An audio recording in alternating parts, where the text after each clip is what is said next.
È cominciata il 21 aprile bene e con un ottimo numero di accessi l'attesa kermesse Aperishow ad Arsego di San Giorgio delle Pertiche nell'Alta Padovana, evento a cui hanno partecipato in media circa 15.000 persone a sera, con punte anche maggiori. La prima serata si era svolta senza particolari criticità, nemmeno durante le fasi di afflusso delle migliaia di persone arrivate, anche grazie all'attenta organizzazione predisposta e ai controlli attuati dagli uffici della Questura di Padova, unitamente a personale dell'Arma, dei Carabinieri, della Guardia di Finanza e della Polizia Locale.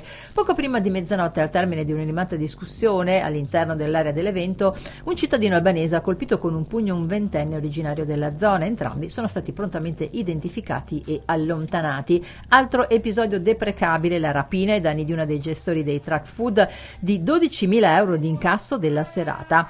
Sta di fatto che l'evento di solidarietà più famoso d'Italia è tornato con un'edizione spettacolare sottotitolo Power of Love, con oltre 250 artisti nazionali e internazionali, 2 palchi, 15 live band, 15 food truck e un Luna Park per divertire tutti. Il ricavato verrà devoluto a una rosa di associazioni del territorio. L'Aperishow Charity Event è stato istituito nel 2010 da Riccardo e Luigi Checchin, Thomas e Alex Visentin e Walter Biasini, con l'obiettivo di raccogliere fondi da devolvere soprattutto in aree sensibili come la ricerca sul cancro, la disabilità e l'inclusione.